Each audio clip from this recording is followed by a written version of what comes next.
ரங்கராஜன் நரசிம்மன் பெரிய ஒரு முக்கியமான ஆளுங்களை அழிச்சாக்கா இந்து மதத்தை அழிச்சிடலான்னு பண்ணுறாங்க. அதுக்கு தெரிஞ்சோ தெரியாமலோ அல்லது ஏதோ ஒரு காரணத்தை சொல்லி இந்த துஷ்யந்த் வந்து அவருக்கு எதிராக பேசுகிற கருத்து இந்து மதத்துக்கு எதிரானது, ராமானுஜருக்கு எதிரானது, பெருமாளுக்கு எதிரானது. எவ்வளோ நாட்டில் விலைவாசி பிரச்சனை எவ்வளோ இருக்குதுங்க. இந்த சூழ்நிலையில் இப்போ இந்த நாட்டில் இந்த பிரச்சனை ரொம்ப அவசியம் கிடையாது. எஃப்ஐஆர் போட்டால் அவர் சேலஞ்ச் பண்ணிக்க போகிறார். அவர் நீதிமன்றமே கைது தான் வாழறாரு. இந்த மாதிரி சிலை கடத்தல் பண்ணுறவன், மாடு கடத்துறவன், இந்து மதத்தை அழிக்கணும்னு நினைக்கிறவன், இவனுங்க பின்னில் இருக்கிற சில வக்கீல்கள் மட்டும் ஒன்று கூடி அவரை தாக்குதல் பண்ண முயற்சி எடுத்து இன்னைக்கு கிறிஸ்துவ என்ஜிஓக்கள் சில என்ஜிஓக்கள் வந்து மதமாற்றம் பண்ணாதான் அவனுக்கு ஃபண்டு தரான் வெளிநாட்டிலேருந்து. எல்லா வகையிலுமே அவங்க ஊடுருவிட்டாங்க. இந்த ரங்கராஜன் நரசிம்மன் ஸ்ரீ வைஷ்ணவத்தில் இந்த மாதிரி குழந்தை கட்டுறாரு, ஜட்ஜெல்லாம் பயப்படுறாங்களே, அறிவுபூர்வமாக பேசுகிறாரு, நல்லா பண்ணுறாரு, அழகாக பண்ணுறாரு, விலை போக மாட்டுறாரு, ஏதாவது பண்ணணும் அப்படின்னு அவங்க ஒரு பக்கம் துடிக்கிறாங்க. இந்த துஷ்யந்த் பின்னணியில் யாராவது முஸ்லீம் மதவாத குரூப்பு, கிறிஸ்டின்ஸ் என்ஜிஓக்கள், பெண்டகோஸ் சில பேர்லாம் இருக்காங்க, மதமாற்றம் பண்ணுறாங்க.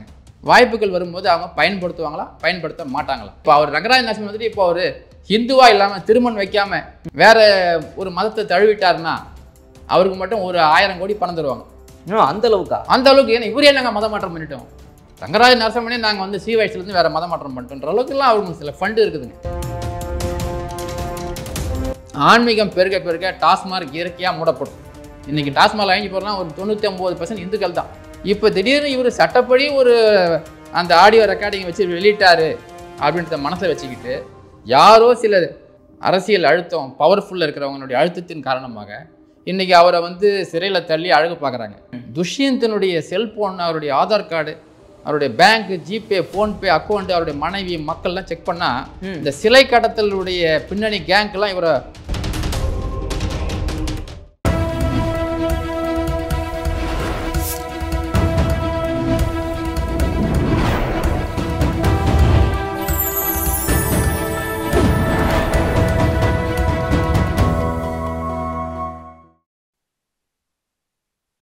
சேனல் 5 தமிழ் நேயர்களுக்கு வணக்கம். இன்றைய நேர்காணலில் நம்மோடு இணைந்திருப்பவர் அகில இந்திய இந்து மக்கள் கட்சியின் நிறுவனர் செஞ்சி ராஜா அவர்கள். வாருங்கள் அவரோடு பேசுவோம். சார் வணக்கம். வணக்கம். எப்படி இருக்கீங்க? நல்லா இருக்கேன். இப்போ சமீபத்தில் பார்த்தீங்கன்னா ரங்கராஜன் நரசிம்மன் அவர்களுடைய கைது மிகப்பெரிய அளவில் பேசப்பட்டு வருகிறது. அதில் குறிப்பாக பல்வேறு தரப்புலேருந்து பல்வேறு கருத்துக்கள் வருது. அது ஒரு பக்கம் இவருக்கு வந்து வேணும்னு திட்டமிட்டு இந்த கைது நடந்திருக்கிறது அப்படிலாம் பேசப்படுது. உங்களுடைய கருத்து என்ன சார் இந்த கைது பின்னணியில்? ஐயா ரங்கராஜன் நரசிம்மன் வந்துட்டு எனக்கு ஒரு 10 வருஷமாக தெரியும். குறிப்பாக எங்கள் மாவட்டத்தில், விழுப்புரம் மாவட்டத்தில் செஞ்சிக்கோட்டையில் மாவீரன் தேசிங்கராஜன் வாழ்ந்த காலத்தில் அவருடைய குலதெய்வமாக வந்து சிங்கவரம் ரங்கநாதர் இருந்தாருங்க. சிங்கவரம் ரங்கநாதர் வந்து பேசும் பெருமாள். மாவீரன் மன்னர் தேசிங்கராஜன் போருக்கு போகும்போது அவர்கிட்ட போய் வணங்கிட்டு அவர்கிட்ட அருள்வாக்கு வாங்கிட்டு தான் போவாருங்க. அப்படி போகும்போது ஒரு முறை ரங்கநாதர் சொல்கிறாரு, மன்னா நீ வந்து போருக்கு போகாத, மரணம் அடைஞ்சிருவ, போகாதன்னு சொன்னார். மீறி போகிறாரு, இறந்துடாது. அது ஒரு வரலாற்று உண்மைங்க. அது அந்த ரங்கநாதர் ஆலயம் வந்து குடைவரை கோயில், மகாபலிபுரம் கோயிலெலாம் கட்டின மாதிரி பல்லவர் கால குடைவரை கோயில். அந்த கோயிலை நம்மளால் இப்போ கட்ட முடியாதுங்க. 2000 வருஷம் பழமையானது. பாறையிலே குடஞ்சி குடஞ்சி குடஞ்சி குடஞ்சி உள்ளே கட்டினா ரங்கநாதர் ஆலயம். ரங்கநாதர் படுத்துக்கிட்டே இருப்பார். அந்த ஆலயத்தில் ஒரு சில அரசியல் செல்வாக்கு உள்ளவங்க யாரோ ஜோசியர் பேரை கேட்டுக்கிட்டு மலை மேலே ஏறி ரங்கநாதரை கும்பிட்டுனா நீ நிரந்தரமாக முதலமைச்சரை கூட ஆயிடலாம் நீன்னு சொல்லவே அங்கே இருக்கிற ஒரு முக்கிய பிரமுகர் என்ன பண்ணுறாரு, தன்னுடைய பவரெல்லாம் மிஸ்யூஸ் பண்ணி அந்த ஆகம விதிகளுக்கு எதிராக, அந்த மோனமெண்ட்ஸ் ஆக்டுக்கு எதிராக, கனிம வள சட்டத்துக்கு எதிராக, வனத்துறை சட்டம் எல்லா எதிரையும் சட்டத்தையும் காலில் போட்டு மிதித்து பவரை மிஸ்யூஸ் பண்ணி பாறையெல்லாம் ஒரு 6 மாதம் தொடர்ந்து வெடிகுண்டு வச்சு வெடித்து பாறையெல்லாம் உடைச்சாருங்க. அதனால் அந்த கோயில் சிதலமடைஞ்சு போச்சுங்க. அது குடைவரை கோயில். அது விஷயமா மக்கள்லாம் அழுது கண்ணீர் விட்டு என்கிட்ட சொன்னாங்க. நான் இருந்த சூழ்நிலைக்கு இவரோட நம்பர் கிடச்சிட்டு பேசுகிறேங்க. இவர் திருச்சியில் இருந்தாருங்க. கடுமையான இப்போ பெஞ்ச மழை மாதிரி கடுமையான பெரும் மழைங்க. அந்த ரங்கராஜன் நரசிம்மன் ஐயா வந்துட்டு உடனே திருச்சியிலேருந்து 1.5 மணி நேரத்தில் அவரே ட்ரைவ் பண்ணிட்டு வந்துட்டாருங்க. வந்து மழையில் சாயங்காலம் 6:30 மணிங்க ஸ்பாட்டுக்கு வந்துட்டாருங்க. வந்து அந்த பாறையெல்லாம் எல்லாத்தையும் கேட்ச் பண்ணி அவர் வந்த நேரம் வெடிகுண்டு வெடிச்சு அந்த தோட்டா டிராக்டர்லாம் இருந்துச்சுங்க. எல்லாத்தையும் ஃபோட்டோ எடுத்து லீகல் பண்ணி ஹைகோர்ட்டில் வழக்கு போட்டு உடனே அதுக்கு சட்டப்படி நான் எல்லாம் பண்ணி ஸ்டாப் பண்ணிட்டாருங்க. அதில் வந்து தொல்பொருள் துறை செஞ்சிக்கோட்டையை பார்த்துக்கிற தொல்பொருள் துறை ஹைகோர்ட்டில் நாங்களே அதை நாங்கள் எடுத்து நடத்துகிறோம்னு சொல்லியிருக்கிறாங்க. உடனே அந்த கோயில் காப்பாற்றப்பட்டுச்சுங்க. இருந்தாலும் அந்த மக்களுக்கு அந்த கோயில் அந்த டேமேஜ் ஆனது இன்னும் மறக்க முடியலைங்க. அந்த இஷ்யூவிலே நான் அவரை கண்டுபிடிச்சேன். அவர் யார் நான் மக்களும் சொன்னாங்க. பெருமாள் தான் அவருடைய திருநாமத்தெல்லாம் பாட்டுட்டு ஒரு மனுஷன் வந்து எந்த எதிர்பார்ப்பும் இல்லாமல், எந்த காசு பணத்துக்கு ஆசைப்படாமல் எல்லாம் பண்ணாங்கன்னு சொன்னாங்க. உடனே அதில் சட்ட சிக்கலில் மாட்டின சில நபர்கள் என்ன பண்ணாங்க, எப்படியாவது அவரை சரி பண்ணணும்னு சொல்லி என் மூலியமாக அவரை வர வச்சு பேசுனாங்க. அது விஷயம் எனக்கு என்னன்னு தெரியாது. ஆனால் பேசும்போது தெரிஞ்சுக்கிட்டேன் சமாதானத்துக்கு வந்தாங்கன்னு சொல்லிட்டு. சமாதானத்துக்கு அவர் ஒத்துக்கலிங்க. அந்த எந்த வழக்கும் நான் வாபஸ் வாங்க மாட்டேன், பெருமாள் தான் எனக்கு முக்கியம் அப்படின்னு சொல்லிட்டாருங்க. குறிப்பாக அவருக்கு ரங்கராஜ நரசிம்மன் ஐயாவுக்கு வந்துட்டு நான் வந்து பேசிக்காக இந்து முன்னணி பிஜேபி, அப்புறம் இப்போ நான் தனி கட்சி நடத்துகிறேங்க. நான் 2 முறை எம்எல்ஏக்கு போட்டிட்டேன், 2 முறை எம்பிக்கு போட்டிட்டேங்க. அவருக்கு இந்து தலைவர் மத்தியில் நல்ல கருத்து கிடையாதுங்க. நீங்கள்லாம் சரி கிடையாது அப்படின்னு பேசுவாருங்க. அதாவது நெற்றிக்கன் திறப்பினும் குற்றம் குற்றமின்னு அவர் பேசுவாருங்க. அவருடைய இதெல்லாம் எனக்கு ஃபேஸ்புக்கில் நான் பார்க்கும்போது ஒரு முறை ஸ்ரீரங்கத்தில் அந்த திருச்சி மாநகருக்குள்ளார அவர் வண்டியில் போயிட்டே இருக்கிறாரு. ஆப்போசிட்டில் ஒரு வண்டியில் ஒரு பசுவும் கண்ணுக்குட்டியும் வருது. இவர் ஆப்போசிட் ரங்கராஜ நரசிம்மன் போகிறாரு. அந்த வரும்போது இவர் மடக்கி எங்கே போகுதுன்னு கேட்குறாரு. நாங்கள் வாங்கிட்டு வரோம். எதுக்கு வாங்கிட்டு வரோன்னு கேட்குறாரு. அது இப்போ யூடியூப்லாம் இருக்குது. இந்த மாதிரி நாங்கள் வந்து அது மாமிசத்துக்கு எடுத்துன்னு போகிறோம், விற்கிறதுக்கு எடுத்துன்னு போகிறோம், கொன்று விற்க போகிறோம், கறிக்கு விற்க போகிறோம். இவர் உடனே நிறைய டிராஃபிக் ஜாம் ஆகுது. அப்படியே அந்த வேனில் சக்கரத்தில் படுத்துக்கிட்டு உயிரை பணைய வச்சு சட்டப்படி அனிமல்ஸ் ஆக்ட் படி அந்த பசுவையும் கண்ணையும் காப்பாற்றினாருங்க. இப்போ கூட சமீபத்தில் இந்த ஸ்ரீபெரும்புதூர் ஐயா ஜிஆர் ஐயா இப்போ இருக்கிற ஜிஆர் ஐயா விஷயத்தில் கூட துஷ்யந்த்னு ஒருத்தர் அவரை போய் திறக்கிறதெல்லாம் யூடியூப்பில் பார்த்தேங்க. எனக்கு நெஞ்சம் கொதிக்குதுங்க. எனக்கு ரங்கராஜ நரசிம்மன் ஒன்றுமே தெரியாதுங்க. நான் வந்து வேறு சமூகம், நான் நாயுடு சமூகம், நான் ஒரு அகில இந்திய இந்து முன்னணி நடத்துகிறேன். நான் தீவிரவாதத்துக்கு எதிரான மக்கள் கூட்டம் நடத்துகிறேன். ராமானுஜருக்கு வந்து 1000 வருஷம் ஆனதுக்கோசரம் கோயில் வச்சுருக்கிறேன்.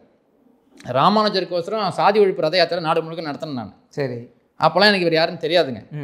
ராமானுஜர் வந்துட்டு இந்த ஸ்ரீ வைஷ்ணவத்தை வந்து ஒரு புனரமைப்பு பண்ணி ஒரு கட்டமைப்பு பண்ணி ஜிஆர்லாம் உற்பத்தி பண்ணாருங்க. அந்த கட்டமைப்பு பண்ணி அந்த ஜிஆர்கள்லாம் திருக்கோயிலூர் ஜிஆர், இந்த ஸ்ரீபெரும்புதூர் ஜிஆர், அந்த ஸ்ரீவில்லிபுத்தூர் ஜிஆர்னு பல ஜிஆருங்க இருக்கிறாங்க. இந்த ஜிஆருங்கள்லேயே ஒரு ஆக்டிவிட்டாக மக்களை பார்க்குறவர் திருச்சியில் ஒரு ஜிஆர் இருக்கிறாருங்க. செண்டலங்கார ஜிஆர் தான் மக்களை வந்து ஸ்பாட்டுக்கு போய் பார்ப்பாருங்க. அப்போல்லாம் இந்த ஸ்ரீபெரும்புதூர் ஜிஆருக்கு என்ன பண்ணல, நம்ம ஒரு ஸ்ரீ வைஷ்ணவம் வச்சுருக்கிறோம், அதுவும் ராமானுஜர் பிறந்த இடம் ஸ்ரீபெரும்புதூர், அந்த ஊரில் நம்ம ஜிஆராக இருக்கிறோம், நமக்கே நிறைய பேர் பாத பூஜை பண்ணுறாங்க, நம்ம ஒரு கட்டுப்பாட்டுக்குள்ளே இருக்கிறோம், நம்ம வந்து நம்ம மதத்தை இப்படிலாம் பேசுகிறாங்களேன்னு அவருக்கு ஒரு கோபம் வந்து அவர் மூலியமாகவோ வழக்கறிஞர் மூலியமாகவோ உதவியாளர் மூலியமாக எந்த புகாரும் தரலை, அமைதியாக இருந்தார். இப்போ திடீர்னு இவர் சட்டப்படி ஒரு அந்த ஆடியோ ரெக்கார்டிங்கை வச்சு வெளியிட்டார் அப்படின்றத மனசில் வச்சுக்கிட்டு யாரோ சில அரசியல் அழுத்தம் பவர்ஃபுல்லாக இருக்கிறவங்களுடைய அழுத்தத்தின் காரணமாக இன்றைக்கி அவரை வந்து சிறையில் தள்ளி அழகு பார்க்குறாங்க. இதுவா ராமானுஜர் சொன்னார், இதுவா ஸ்ரீ வைஷ்ணவம் சொன்னிச்சு. அவர் திருமணம் வைக்கிறார். ஒரு இஸ்லாமிய வந்துட்டு அவனுடைய மத கடமையை நிறைவேற்றுறதுக்கு பப்ளிக்ஸில் விமானப்படை தளத்தில் ரயில்வே ஸ்டேஷனில் பஸ் ஸ்டாண்டில் அப்படியே தொழுகு நடத்தலாம். அதெல்லாம் அவனுடைய சூழ்நிலை அப்படி போயிட்டுருக்கு. இவர் வந்து அந்த ஏன் எப்படிங்க பண்ணலாம், எல்லா ஜீரம் வாங்க உட்காந்து பேசுவோம், எல்லா ஜீரம் ஒன்றா கூடி நம்ம ஸ்ரீபெரும்புதூரில் ஒரு 1/2 மணி நேரம் பகவானை பிரார்த்தனை பண்ணி அவருக்கு நல்ல எண்ணத்தை கொடுப்பா, இந்து மத விமர்சனம் வேணான்னு சொல்லுப்பா, ஓட் பேங்க் பாலிட்டிக்ஸ்க்கு சொல்லி இவர் சொல்லலைங்க. மாறா இன்னைக்கு யாரையோ ஒருத்தரை வச்சு ஒரு புகாரை கொடுத்து எத்தனையோ வழக்கு இருக்குதுங்க. அவர் போட்ட வழக்கு ஹைகோர்ட்டில் பார்ப்போங்க. நான் அவரை குறிப்பாக இந்த மயிலாப்பூர் கபாலீஸ்வரர் கோயிலில் அந்த மயில் பிரச்சனை, சிலை கடத்தல் பிரச்சனை, அவரும் பொன்மாணிக்கலையா நிறைய வழக்கு போட்டிருக்காங்க. இதில் இவரே வாதாடுவாருங்க. நரசிம்மன் ஐயா வந்து இவரே வாதாடுவாருங்க. நானும் என்னுடைய வழக்கில் வாதாடுவேங்க. அப்போ பார்த்தீங்கன்னா அவருடைய 2 பையில் காலையில் 4 மணிக்கு திருச்சியில் வீட்டில் பூஜை பண்ணிட்டு பெருமாளுக்கு பூஜை பண்ணிவிட்டு சாப்பிட்டுட்டு வண்டி எடுப்பாருங்க. அவரே கார் ஓட்டுவாருங்க. திருச்சி எங்கே இருக்குது, சென்னை எங்கே இருப்பாருங்க. முடிச்சுட்டு ஹைகோர்ட்டு முடிச்சு நைட்டு போகிற வரைக்கும் வயலில் சாப்பிட மாட்டாருங்க. இப்போ நான் எத்தனை பேர் இருக்கிறேன், நான்லாம் சாப்பிடாமல் இருக்க மாட்டேன், 1 ஹவர் எல்லாம் சாப்பிட்றேன். நான் சாப்பிட மாட்டாருங்க. அந்த விரதம் இருந்து அந்த புத்தகம்லாம் படித்து அந்த கியூவில் நின்று பாஸ் வாங்கி ஹைகோர்ட்டில் போயிட்டு ஜஸ்டிஸ் சுப்ரீம் ஜட்ஜிஸ் ஐயா மகாலிங்கெல்லாம் அவருக்கு ஆதிகாசோலாம் நல்ல பேர் கொடுத்துருக்குறாங்க. சிலை கடத்தல் பிரிவு, சிலை கடத்தல் கும்பல்கள்லாம் இந்த பின்னணி இருக்குன்னு சந்தேகப்படுறாங்க. துஷ்யந்தனுடைய செல்போன், அவருடைய ஆதார் கார்டு, அவருடைய பேங்க், ஜிபே, ஃபோன்பே அக்கௌண்ட், அவருடைய மனைவி மக்கள்லாம் செக் பண்ணால் இந்த சிலை கடத்தலுடைய பின்னணி கேங்க்லாம் இவரை துஷ்யந்தை வந்து இப்போ ஃபாலோ பண்ணி இதெல்லாம் சந்தேகம் இருக்குதுங்க. டவுட் படுறேன் துஷ்யந்த் மேலே. ஆமாம், துஷ்யந்த் வந்து என்ஐஏன்னு சொல்லக்கூடிய இந்த நாட்டுக்கு இப்போ தீவிரவாதத்துக்கு எதிரான சில போலீஸுங்க, அது central police, NIA police plus CBI, இவங்க 2 பேரும் சேர்ந்து துஷ்யந்தை அரெஸ்ட் பண்ணி என்ன லிங்க் இருக்குது அவருக்கு, இவர் ஏன் தேவையில்லாமல் இப்போ நரசிம்ம மேட்டில் என்ட்ரு ஆகிறாரு அப்படின்னு ஒரு என்கொயரி பண்ணணும்னு நான்லாம் கோரிக்கை வச்சு இப்போ ஸ்ரீபெரும்புதூர் விரைவில் ஆர்ப்பாட்டம் பண்ண போகிறேங்க. இது ஜிஆரை வந்து இந்து மதத்திலேருந்து தூக்கணும், வேறு ஜிஆர் நியமனம் பண்ணணும், ஸ்ரீ வைஷ்ணவம் திருநாமச்சிகள்லாம் கூப்பிட்டு எல்லாரையும் ஒரு ஓட் பேங்க் மாதிரி ஒரு ஓட்டு போட்டு ஸ்ரீபெரும்புதூர் வேண்டாம், வேறு யாராவது ஜிஆர் வைக்கணும், நியமனம் பண்ணணும் அப்படின்லாம் நான் ஒரு முயற்சி சட்டப்படி செய்ய போகிறாங்க. இந்த வேலையில் இந்த துஷ்யந்த் பின்னணியில் யாராவது முஸ்லீம் மதவாத குரூப்பு, கிறிஸ்டின்ஸ், என்ஜிஓக்கள், பெண்டகோஸ்ட் சில பேர்லாம் இருக்காங்க, மதமாற்றம் பண்ணுறாங்க, அவங்களாம் இருக்கிறான்னு சந்தேகமாக இருக்கு. அதனால் துஷ்யந்த் விரைவில் வந்துட்டு ரங்கராஜ நரசிம்மன் விஷயமா அவர் ஒரு யூடியூப்பில் சொல்கிறாருங்க, உன் பொண்டாட்டி அடக்க முடியலன்னு பேசுகிறாருங்க. ஒரு ஸ்ரீ வைஷ்ணவன் ராமாயணம் மகாபாரதம் பெருமாள் பெருமாள் மகாவிஷ்ணுன்னு சொல்கிறவங்க வகையில் அவர் வந்து எப்படி அவர் ஐயா, அந்த ஐயா வந்து அவர் பேர் என்னங்க, துஷ்யந்த் ஐயா, அந்த ஐயா வந்துட்டு எப்படி சொல்லலாம் அவர் மனைவி முதல் அப்படிலாம் பேசக்கூடாது. எல்லார் வீட்லேயும் சில பிரச்சனை இருக்கலாம் போகலாம், அது வேறு விஷயம். அவருடைய கருத்து என்ன, நீ ஒரு ஜீயர், நீ ஸ்ரீபெரும்புதூரில் அதுவும் ஜீயராக இருக்கிற, ராமானுஜருடைய அந்த அஜந்தா அட்டவணை தான் நீ வாழணும், நீ எப்படி அங்கெல்லாம் போகலான்னு கேட்குறாரு. அவர் ஒத்துக்கொள்கிறாரு, ஏதாச்சும் கைங்கரியம் பண்ணுங்கிறாரு, அதுக்காக சிரிச்சுட்டு சொல்கிறாருங்க. அதுக்கெல்லாம் போய் சிறையில் வச்சு ஒரு சில தகவல்கள்லாம் நான் கேள்விப்பட்டேங்க, திருநாமம் வைக்கக்கூடாது, கைலி காட்டணும், அப்படி சிலதெல்லாம் சிறையில் துன்புறுத்தா தகவல் வருது, எந்த உண்மைன்னு தெரியலிங்க அவருக்கு. அவர் ஐயா நரசிம்மன், ரங்கராஜ நரசிம்மன் ஐயாவுக்கு அவங்க பெருமாளே கதின்னு வாழறவங்க. அந்தமாரி ஆளுங்க இந்து மதத்தில் வரத்தே அபூர்வம். ஒரு முறை நம்முடைய மரியாதைக்குரிய ஐயா பாரத நரேந்திர மோடி இமயமலையில் ஒரு கோயில், கேதார்நாத் கோயில் விஷயமா ஆகமத்தை மீறிட்டாருன்னு நரசிம்மன் ஐயா கருத்து பதிவிட்டாருங்க. அதுக்கோசம் பிரதமர் வந்து அங்கேருந்து என்ஐஏ போலீஸை வர வச்சு, சிபிஐ வர வச்சு அவரை கைது பண்ணலைங்க. தகவல்கள்லாம் சிஐடி மூலியம் அவங்களுக்கு போகும், அவருடைய கருத்துங்க. அதேமாதிரி பல தெருவங்களில் அவருடைய கருத்துக்களை பதிவு பண்ணியிருக்காருங்க.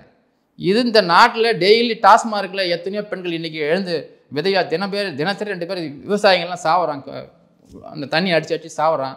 எவ்வளோ நாட்டில் விலைவாசி பிரச்சனை எவ்வளோ இருக்குதுங்க. இந்த சூழ்நிலையில் இப்போ இந்த நாட்டில் இந்த பிரச்சனை ரொம்ப அவசியம் கிடையாதுங்க. எஃப்ஐஆர் போட்டால் அவர் சேலஞ்ச் பண்ணிக்க போகிறார். அவர் நீதிமன்றமே கைது தான் வாழறாரு. நீதிமன்றத்திலே சில நபர்கள், சில வழக்கறிஞர்கள் இந்த மாதிரி சிலை கடத்தல் பண்ணுறவன், மாடு கடத்துறவன், இந்து மதத்தை அழிக்கணும்னு நினைக்கிறவன், இவனுங்க பின்னில் இருக்கிற சில வக்கீல்கள் மட்டும் ஒன்று கூடி அவரை தாக்குதல் பண்ண முயற்சி எடுத்து அவர் ஓடி போய் கௌரவம் பார்க்காம ஐயா என்னை காப்பாற்றுங்க, ஐயா என்னை காப்பாற்றுன்னு சொல்லி ஜட்ஜி காப்பாற்றினாருங்க அவரை, ரங்கராஜ நரசிம்மனை நீதிமன்றத்தில். ஆமாம், நான் கேட்டேன், ஏங்க கண்டவங்களாம் தமிழ்நாட்டில் பிஎஸ்ஓ வச்சுக்கிறான், போலீஸ் பாதுகாப்புனீங்க, எனக்கு வேண்டாம், எனக்கு பெருமாள் தான் பாதுகாப்பு, என் மேலேயே பெருமாள் இருக்கிறாரு, அவர் என்னை காப்பாற்றுக்குவார், இல்லை எனக்கு எதிரி, இல்லை எனக்கு எதிரி ராமானுஜா அப்படின்னு தான் அவர் சொல்லுவாருங்க அவர். அதனால் அவரை வந்து இந்தமாரி ஜீயர்கள்லாம் கூப்பிட்டு அரவணைக்கலனாலும் இந்த மாதிரியான அவரை துன்புறுத்தி சிறையில் வச்சு அழகு பார்க்குறது தர்மம் கிடையாதுங்க. சிறைச்சாலை எல்லாருக்கும் சட்டப்படி தவறு செஞ்சால் போக வேண்டியதான், வர வேண்டியதாங்க. இவங்களாம் அந்த ஒரு அட்டவணையில் வளர்றவங்க, போலியாக வளரவங்க கிடையாதுங்க. அவர் எனக்கு அவருக்கு எந்த தொடர்பு கிடையாதுங்க. நான் அவருடைய கொள்கை வேறு, என் கொள்கை வேறுங்க. நானும் சாமியை வணங்குறேன், பெருமாள் அவரும் வணங்குறாரு. ஆனால் அதில் அவங்களுடைய சில சூழ்நிலை வேறு, என்னுடைய சூழ்நிலை வேறு. அதனால் இந்த துஷ்யந்த் மேட்டரில் சிலை கடத்தல் பண்ணுற சில நபர்கள் இந்து மதத்தை அழிச்சு. உங்களுக்கு எப்படி அந்த சந்தேகம் வருது துஷ்யந்த் ஸ்ரீதர் மேலே? பின்னாடி சிலை கடத்தல் குரூப் இருக்கலாம், இல்லை இஸ்லாமிய இந்த கிறிஸ்டியன் அமைப்புகள் ஏதோ இருக்குதுன்னு ஒரு சந்தேகம் வருது. அடிப்படையில் சந்தேகம் வருது. நல்ல அருமையான கேள்வி கேட்டீங்க. இந்து மதத்துக்குன்னு இருக்கிற நாடு இந்தியாவில் நம்ம தான் இருக்கிறோம். இதில் இங்கேருந்து புலம்பெயர்ந்து போனவங்க இருக்கிறாங்க சில இடத்துல. ஆனால் முஸ்லீம்களுக்கு எத்தனையோ நாடு இருக்குது, கிறிஸ்தவனுக்கு எத்தனையோ நாடு இருக்குது. மற்ற நாட்டில், ஃப்ரான்ஸ் நாட்டில், அந்த நாட்டில் கடை வீதியில் இருக்கிற ஒரு சர்ச்சில் பிச்சை போடுற காசு நம்ம நாட்டு ஃபண்டில் பல கோடிங்க. குறிப்பாக எங்கள் பகுதியில் திருவண்ணாமலை மாவட்டம் கண்ணமங்கலம் பகுதியில் 150 குடும்பம் நரிக்கிற ஒரு குடும்பம். அவங்களாம் காளியை மட்டும் தான் வணங்குவாங்க, எந்த சூழ்நிலையும் பணம் காசுக்கு ஆசைப்பட மாட்டாங்க. அவங்களையே ஒரு என்ஜிஓ என்ன பண்ணுறாங்க, பெரும் பணத்தை கொடுத்து மதமாற்றம் பண்ணி கடலில் போய் வீசிட்டாங்க காளியை. அந்த நரிக்கிறவர் பூரா பெந்தகோஸ்ட் ஆகிட்டான். உண்மை 150 குடும்பமும். ஆமாம், காளி தான் அவனுக்கு தெரியும், வேறு யாரும் தெரியாது. அவனுக்கு போய் அடிக்கடி இந்த கொசு வலையை கொடுத்து, போர்வையை கொடுத்து, பணத்தை கொடுத்து, என்னென்னமோ கொடுத்து, என்னென்ன பண்ணணும் பண்ணி மூளைச்செலவை செஞ்சு பண்ணிட்டாங்க. இன்றைக்கி கிறிஸ்துவ என்ஜிஓக்கள், சில என்ஜிஓக்கள் வந்து மதமாற்றம் பண்ணாதான் அவனுக்கு ஃபண்டு தரான் வெளிநாட்டிலேருந்து. அது கை மாறி ஒரு வருதுங்க. அவங்க நோக்கம் என்னென்னா எல்லா தளத்திலையும் மீடியா, கல்வி, மருத்துவம் எல்லா வகையிலுமே அவங்க ஊடுருவிட்டாங்க. அதனால் இந்த ரங்கராஜ நரசிம்மன் ஸ்ரீ வைஷ்ணவத்தில் இந்த மாதிரி பொழந்து கட்டுறாரு, ஜட்ஜெல்லாம் பயப்படுறாங்களே, அறிவுபூர்வமாக பேசுகிறாரு, நல்லா பண்ணுறாரு, அழகாக பண்ணுறாரு, விலை போக மாட்டுறாரு, இவர் ஏதாவது பண்ணணும் அப்படின்னு அவங்க ஒரு பக்கம் துடிக்கிறாங்க. வாய்ப்புகள் வரும்போது அவங்க பயன்படுத்துவாங்களா, பயன்படுத்த மாட்டாங்களா? இந்த வாய்ப்பு ஒரு பொன்னான வாய்ப்பு. அதனால் அவருக்கு எல்லா வகையிலும் சட்டப்படி புகார் மேலே புகார் கொடுத்து அவரை முடக்கணும்னு நினைக்கிறாங்க. அவரை முடக்க முடியாது. அவர் பேரே ரங்கராஜ நரசிம்மன். அவர் பேரே ரங்கராஜ நரசிம்மன். நரசிம்மன் அவதாரம் சட்டப்படி எடுப்பார். அவர் பின்னாடி பெருமாள் இருக்கிறார். அவர் வெற்றி வாகை சூடுவார். இதில் மாற்று கருத்தே கிடையாது. இந்த அளவுக்கு ஆதரவு தாரீங்க. ஒரு முறை உங்க ஊருக்கு வந்து அந்த கோயிலுக்காக அவர் செய்த அந்த ஆமாங்க. பணிக்காக. சிங்கவரம் கோவிலுங்க, நீங்க உங்களுடைய இது எனக்கு தெரியாது. சிங்கவரம் கோவில்ல ஒரு முறை கல்யாணம் பண்ணா முதல் குழந்தை ஆண் குழந்தை. பந்தயம் கட்டுவோம் நான். நீங்க ஆய்வு பண்ணிக்கலாம், ஆராய்ச்சி பண்ணிக்கலாம். நீங்களாம் பத்திரிக்கையாளர். முதல் குழந்தை ஆண் குழந்தை. ரங்கநாதரை வந்து இப்படி தான் வணங்கணும் பெரியவங்க சில நெறிமுறை வச்சுக்கிறாங்க. அங்கே போய் 6 மாதம் வெடி வச்சு டம்மு டம்மு டம்முன்னு வெடிச்சு லோக்கல் அரசியல்வாதி. ஆமாம், இன்றைக்கி அவருக்கு எல்லா பதவியும் போய் ரோட்டில் நிற்கிறாருங்க. இதில் நான் பெருமையாக சொல்லலை, சொல்கிறேன். ஒரு சக்தி நமக்கு மேலே ஒரு சக்தி இருக்குன்றத சொல்கிறேன். இன்றைக்கி அவருக்கு எல்லா பதவியும் போயிடுச்சிங்க. அவருக்கு எல்லாம் போயிடுச்சிங்க. அவரை யாரும் மதிக்க ஆள் இல்லைங்க. அதுமாரி அது எந்த வருஷம் நடந்தது இது? எல்லாம் இப்போ இந்த 3 வருஷத்துல தான். அந்த அரசியல்வாதிக்கு ஏற்றமும் இந்த 3 வருஷம், அதில் பாதாளத்துக்கு இறக்கத்துக்கு போனால் இந்த 3 வருஷம் தான். சரி. அதனால் நரசிம்மன் ஐயா வந்துட்டு அவர் யாரோ நமக்கு தெரியாது. கடவுள் நேராக வர மாட்டாருன்னு சொல்லுவாங்க, யார் மூலியம் தான் அனுபவம் சொல்லுவாங்க. அதுமாதிரி அவர் வந்து பண்ணிட்டாருங்க. இப்போ அந்த கோயில் காப்பாற்றப்பட்டிருக்கு. ஒரு அந்த மலைலாம் போயிடுச்சு. அந்த மக்கள்லாம் அவர் மதிச்சாங்க, அவருக்கு மரியாதை செய்யணும்னு ஆசைப்பட்டாங்க. அவருக்கு டைம் கொடுக்க முடியல. அது மாதிரிலாம் இருக்குதுங்க. ஆனால் எந்த ஒரு எதிர்பார்ப்பும் இல்லாமல் தான். எதிர்பார்ப்புலாம் ஒன்றும் இல்லை. ரங்கராஜ நரசிம்மன் வந்து எந்த ஒரு எதிர்பார்ப்பும் கிடையாது. ஆனால் அவரை வந்து எப்படியாவது கிரிமினல் கேஸ் போடணும், எப்படியாவது. அவர் ஒன்றுமே இல்லைங்க. இப்போ அவர் ரங்கராஜ நரசிம்மன் வந்துட்டு இப்போ அவர் ஹிந்துவா இல்லாமல் திருமணம் வைக்காம வேற ஒரு மதத்தை தழுவிட்டாருன்னா அவருக்கு மட்டும் ஒரு 1000 கோடி பணம் தருவாங்க. அந்த அளவுக்கா? அந்த அளவுக்கு. ஏன்னா இவரே நாங்கள் மத மாற்றம் பண்ணிட்டோம். ரங்கராஜ நரசிம்மனே நாங்கள் வந்து வயசுலேருந்து வேற மத மாற்றம் பண்ணிட்டோன்ற அளவுக்குலாம் அவருக்கு சில ஃபண்டு இருக்குதுங்க. அதனால அந்த தீய சக்திகள்லாம் சில பேர் இவரை துஷ்யந்தை வச்சு இந்த மாதிரிலாம் பண்ணுறாங்களோன்னு எனக்கு சந்தேகம் இருக்குது. நாங்கள் சட்டப்படி அணுகுவோம். நரசிம்மன் அவருக்கு வந்து நாங்கள் எங்களால் முடிஞ்ச சட்ட உதவி அவருக்காக ஸ்ரீபெரும்புதூர் ஜிஆரை எடுத்து சட்டப்படி ஆர்ப்பாட்டம் பண்ணுவோம், கோர்ட்டுக்கு போவோம். ஒரு நாளும் அந்த ஸ்ரீபெரும்புதூர் ஜிஆர் இந்துக்கள் அந்த அமைப்புகளுக்கு எல்லாம் ஒற்றுமை இருக்கா? ஃபர்ஸ்ட் இப்போ நீங்க அமைப்பு வச்சிருக்கீங்க, அது பல அமைப்புகள் இருக்கு. இந்துக்கள் அமைப்புகள் நிறைய ஒற்றுமையா இருக்குன்னு நினைக்கிறீங்க? அமைப்புகள் நிறைய இருக்குதுங்க. அவங்க ஒரு பணி செய்யறாங்க, ஒவ்வொருத்தங்க ஒரு பணி செய்யறாங்க. நான் ராமானுஜர் கோயில் வச்சுக்கிறேன். உலகத்திலேயே ராமானுஜருக்கு நான் மட்டும் தான் 1000வது வருஷத்துக்கு கோயில் வச்சிருக்கிறேன். அதாவது திருக்கோளூர் பக்கத்தில் ராமானுஜபுரம்னு பேர், தகர டாப்பா தான் போட்டு வச்சுக்கிறேன். ஆனால் அதுக்கு பேர் வந்து கோல்டன் டெம்பிள்னு அறிவிச்சுக்கிறேன். ஸ்ரீ ராமானுஜருடைய கோல்டன் டெம்பிள்னு வரும். அந்த ராமானுஜர் கோயிலுக்கு ஒரு தர்மத்தை கேட்டால் ஒரு ஷெட்யூல் காஸ்ட் காலனின்னு சொல்லக்கூடிய ஒரு மக்கள் தான், ஆறுமுகம் தான் தர்மத்தை போட்டு வச்சிருக்கிறேன். அவர் தான் கோயில் பார்த்துக்கிறார். இவருக்கு என்ன வேலை ஜியருக்குன்னு கேட்டால், காலனி மக்களுக்கு சர்ப்ரைஸாக போகணும், அங்கே படுக்கணும், அங்கே தூங்கணும், அங்கே அந்த மக்கள் நல்லா விசாரிக்கணும். நீங்கள் திருநாமம் வைங்க, ராமானுஜர் உங்களுக்கெல்லாம் பேர் வச்சுக்கிறாரு, நீங்கள்லாம் திருக்குலத்தார் மக்கள், நீங்கள் தலித் கிடையாது, நீங்கள் பறையர் கிடையாது, நீங்கள் திராவிடர் கிடையாது, நீங்கள் வந்து ஆயத்திராவிடர் கிடையாது, நீங்கள் திருக்குலத்தார் மக்கள். இதை நான் சொல்ல, பெருமாள் சொல்லுகிறாரு. பெருமாளை வந்து பாருங்கள், மாமிசம் சாப்பிடாதீங்க அப்படின்னு சொன்னாக்கா டாஸ்மார்க் ஆன்மீகம் வர வர, ஆன்மீகம் பெருக பெருக டாஸ்மார்க் இயற்கையாக மூடப்படும். இன்றைக்கி டாஸ்மார்க் வாங்கி போகிறலாம் ஒரு 99% இந்துக்கள் தான். கிறிஸ்தவ முஸ்லீம்லாம் ஓரளவுக்கு தான் சாப்பிட்றாங்க. ஆனால் இந்துக்கள், இந்த விவசாயிகள், இந்த தொழிலாளர்கள் தான் அதிகமாக அந்த டாஸ்மார்க் சாப்பிட்டு இறந்து போகிறாங்க. அதனால் ரங்கராஜ நரசிம்மன் பெரிய ஒரு முக்கியமான ஆளுங்களை அழிச்சாக்கா இந்து மதத்தை அழிச்சிடலான்னு பண்ணுறாங்க. அதுக்கு தெரிஞ்சோ தெரியாமலோ அல்லது ஏதோ ஒரு காரணத்தை சொல்லி இந்த துஷ்யந்த் வந்து அவருக்கு எதிராக பேசுகிற கருத்து இந்து மதத்துக்கு எதிரானது, ராமானுஜருக்கு எதிரானது, பெருமாளுக்கு எதிரானது நான் கருத்தை பதிவு பண்ணுறேன்.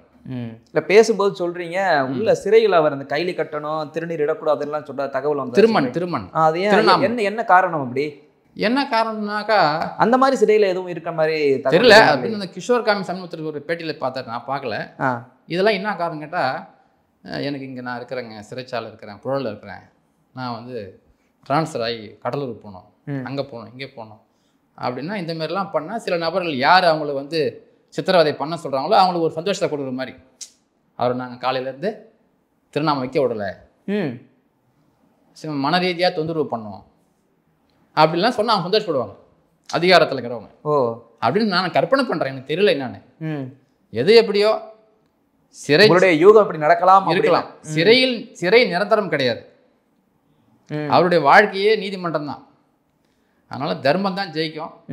எப்பயுமே ஹீரோ தான் ஜெயிப்பான், வில்லன் ஜெயிக்க மாட்டான். அவர் ஹீரோ வருவார், நல்லா பண்ணுவார், எனக்கு சந்தேகம் இல்லை எனக்கு.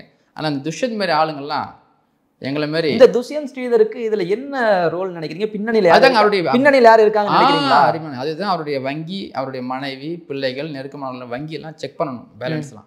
அவருக்கு பணம் யார் போடுறான், சமயத்தில் இந்த சில கடத்தல் பண்ணவங்கலாம் போடுறானா. ஏன்னா ரங்கராஜ நரசிம்மன் நிறைய வழக்கு போட்டிருக்காரு, அது சில விஐபிஸாக இருக்கிறாங்க, அதுமாரிலாம் இருக்கலாம். உண்மையான புலன் விசாரணை பண்ணதான் அதெல்லாம் உண்மைகள் வெளியே வரும். இப்போ இம்மா நாள் வந்து பாராயணம் மட்டுமே பண்ண துஷ்யந்த் அவர்கள் வந்து இன்னைக்கு அவரை பற்றி அவர் பேசுகிறாருன்னா அவர் வந்து கிறிஸ்துவர் கிடையாது. ரங்கராஜ துஷ்யந்த் ஸ்ரீதர் பேசுகிற கருத்துக்கள்லாம் எப்படி பார்க்குறீங்க? அவருடைய காணொலிலாம் பார்த்துருக்கீங்க? இல்லை அந்த காணொலிலாம் மார்க்கெட்டிங் தான் என்னுடைய கருத்து. அது வந்து ஒரு சர்வீஸாக எனக்கு தெரியல. சர்வீஸ்னால் ஸ்பாட்டுக்கு போனங்க, மக்களை சந்திக்கணும். சரி முடியல, இவரை மாதிரி பசுமாடு கடத்துகிற விஷயமாவோ ஒரு வழக்கு போடணும், வாதாட முடியல வக்கீல் வச்சு வழக்கு போடணும், அல்லது இந்த எளிய மக்களுக்கு போயிட்டு உதவிகள் செய்யணும். நீங்களாம் மதம் மாறாதீங்க, பெருமாளை கும்பிடுங்கன்னு சொல்லணும். 12 ஆழ்வாரில் முக்கியமான ஆழ்வார் வந்து திருப்பானால் ஆழ்வார். அவர் ஷெட்யூல் காஸ்ட். திருப்பால் ஆழ்வார் வந்து உங்கள் ஜாதி தான், அவரும் பறையர் தான். அவர் கருத்துக்கள் சொல்லணுங்க. சும்மா டிவியில் மட்டும் பேசிட்டு போட்டால் போதாதுங்க. ரங்கராஜன் நரசிம்மன் வந்து வந்ததுக்கப்புறம் தான் ஸ்ரீ வைஷ்ணவத்துக்கு ராமானுஜருக்கு அப்புறம் ஒரு பெரிய ஒரு ஒரு எஃபெக்ட் வந்தது. ஒரு ஜேம்ஸ் பாண்ட் மாதிரி டமால் டுமில் அதிரடியாக எல்லாரையும் எடுத்து பேசிக்கிறார். இந்த யானை இறந்து போனதெல்லாம் யாரும் கவலைப்படலை. ஒரு யானை இறந்து போச்சு, அதுக்கு அவர் தான் வந்து கருத்துக்கள் சொன்னார். இந்த மாதிரி யானையே கோயில் இருக்கக்கூடாது அப்படிலாம் சொன்னார். அது அவருடைய கருத்தாக இருக்கலாம். அதுமாதிரி இதெல்லாம் ஒரு கருத்துக்கள் சொன்னால் தான் ஒருத்தர் தன் மேலே கருத்துக்கள் குறைகளை திருத்திக்க முடியும். அதற்காக அவர் சிறையை கொடுத்து நாங்கள் நரசிம்மனை ஜெயிலில் வச்சோன்னா அதுக்கோசம் அவர் வழக்கில் பின்வாங்க போகிறதில்ல. மீண்டும் 1000 வழக்கு போடத்தான் யோசிப்பார் சிறையில். இப்போ நீங்கள் துஷ்யந்த் ஸ்ரீதருடைய வங்கி கணக்கு அவர் பின்னாடியெல்லாம் பார்க்கணும்னு சொல்லுவீங்க. ரங்கராஜன் நரசிம்மன் இந்த ஒரு வழக்கில் கைதான உடனே அவருடைய பழைய ஹிஸ்ட்ரிலாம் எடுக்கிறாங்க. வேற எந்த வழக்கில் சிக்குவாரு நிறைய எடுக்கிறாங்க. எடுக்கட்டும். இல்லை அது எடுக்கிறது சரின்னு நினைக்கிறீங்களா? இவ்வளவு நாள் கண்டுக்காம திடீர்னு இந்த மாதிரி போகிறது. எத்தனை வழக்கு எடுத்தாலும் அவர் சந்திப்பாருங்க. சிறை அவருக்கு அது ஒரு சரியான தீர்வு கிடையாது. இதில் நீதிமன்றம் தலையிடணும். நீதிபதிகள் நல்லவங்களாம் இருக்கிறாங்க, நிச்சயமாக அவர் பக்கம் பேசுவாங்க. அது காலம் பதில் சொல்லுங்க. காலம் பதில் சொல்லுங்க. இப்போதைக்கு தற்காலிக வெற்றி தான் அது. இது வந்து நிரந்தரமான வெற்றி இல்லை. ரங்கராஜன் நரசிம்மன் ஐயா ஜெயிலில் இருக்கிறது வந்து ஒரு சில பேருக்கு வேணால் இப்போ திருப்தியாக இருக்கலாம். விரைவில் அவர் நல்ல மாதிரி வெளியே வருவார். இதில் ஒரு அரசியல்வாதி, ஒரு எம்எல்ஏ லெவலில் இருக்கவங்க, ஒரு கவுன்சிலர், சேர்மன் லெவலில் இருக்கவங்க கைது பண்ணாலே மிகப்பெரிய போராட்டங்கள் வெடிக்கும், நிறைய நடக்கும். ஒரு இந்துக்கள் இதில் ஒரு முக்கியமான நபராக இருக்காரு. இந்து அமைப்புகளில் இப்போ ஒற்றுமை இல்லை. இந்து அமைப்புகள்லாம் வந்து யாரும் சப்போர்ட் பண்ணுற மாதிரி தெரியல. அப்படிலாம் அவருக்கு விஷயம் சரி, நிறைய பேர் போய் ரீச் ஆகலை. பொய்மைக்கு தான் 1000 பேர் துணை நிற்கிறான், உண்மைக்கு துணை இல்லை. இப்போ எனக்கே லேட்டாக தான் தெரியும். இப்போ எனக்கே இப்போ தான் எல்லாம் ஒன்றா பண்ணிட்டு இருக்கிறேன். ப்ராசஸ் நடக்குது. இப்போ ஸ்ரீபெரும்புதூர் ஜியர் அவர் வந்து அந்த இதில் இருக்கக்கூடாது, ஜியரை மாற்றணும்னு சொல்லி பொது வாக்கெடுப்பு நடத்தணும்னு சொல்லி சட்டப்படி போராட்டம், ஆர்ப்பாட்டம், வழக்கையெல்லாம் பண்ண போகிறோம். விடுற மாதிரி கிடையாதுங்க. அதனால் இப்போ தான் ஒவ்வொருத்தரும் உண்மைகள் தெரிய வருது. தெரிய வரும்போது எல்லாம் செய்வாங்க. சில பேர் தவறான கருத்து அவர் மேலே இருக்குங்க. நரசிம்மன் ஐயா மேலே பிரதமர் மோடியை பற்றி பேசுகிறாரு, அண்ணாமலையை பற்றி பேசுகிறாரு, இவரை பற்றி பேசுகிறார், அவரை பற்றி பேசுகிறாருன்னா அவர் குற்றம் நடக்க சொல்ல குற்றம்னு சொல்கிறாரு. யாரையும் சாராமல் இருக்கிறாரோ அவர். அதுக்கோசரம் இவர் வாழ்க, அவர் வாழ்கன்னு சொல்லிட்டாக்கா அவருடைய கருத்து அது. நான் ஒரு முறை தமாசா சொன்னேன், என்னங்க சாமி இப்படின்னு. நம்ம எல்லாம் கட்சி ஆரம்பிப்பீங்க, நமக்கு எந்த கட்சி வேணா, பெருமாள் கட்சி ஆரம்பிப்பேனார். நம்ம கட்சியே பெருமாள் கட்சியானார். அவ்வளோ ஒரு பக்தரை போயிட்டு இதை மாதிரி நீ பெருமாள் பேரை வச்சுக்கிட்டு ராமாயணம் பண்ணுறேன், பாராயணம் பண்ணுறேன், ஸ்ரீபெரும்புதூர் ஜியருக்கு ஆதரவாக பேசுகிறேன், இந்த மாதிரி பேசுகிற துஷ்யந்தை வந்து நான் வந்து என்ன சொல்கிறதுன்னு தெரியல. பெருமாளை செய்கிற துரோகமாக நான் நினைக்கிறேன், திருமண்ணுக்கு செய்கிற துரோகமாக நான் நினைக்கிறேன். இன்றைக்கி வரலாற்று சிறப்பு வாய்ந்த செஞ்சிக்கோட்டையில் மாவீரன் தேசிகராஜன் வணங்கிய அந்த சிங்கவரம் ரங்கநாதர் குடைவரை கோவிலை காப்பாற்றிய பெருமை என்னுடைய வாழ்நாளில் ஐயா ரங்கராஜன் நரசிம்மன் தான் சாரும். அந்த ரங்கராஜன் நரசிம்மன் அவர்களுக்கு ஸ்ரீ வைஷ்ணவ மக்களும் தேசபக்தர்களும் இனமான இந்து தலைவர்களும் உண்மையான இந்து போராளிகளும் சட்ட ரீதியான ஆதரவை தருமாறு கேட்டுக்கொள்கிறேன். ரங்கராஜன் நரசிம்மனுடைய பணி உன்னதமானது, உயர்வானது. ராமானுஜருடைய புரட்சியாளர்னு சொல்லக்கூடிய ராமானுஜருடைய வழியில் இப்பத்திய ஸ்ரீ வைஷ்ணவ புரட்சியாளர் தான் இந்த ரங்கராஜன் நரசிம்மன். அவர் என்றைக்கும் நல்லா இருக்கணும். செஞ்சிராஜா, நிறுவன தலைவர், அகில இந்திய இந்து மக்கள் கட்சி. உங்களுடைய பல்வேறு கேள்விகளுக்கு நேரத்தை ஒதுக்கி பதில் நம்பிக்கை ரொம்ப நன்றி. தொடர்ந்து பேசுவோம். வணக்கம்.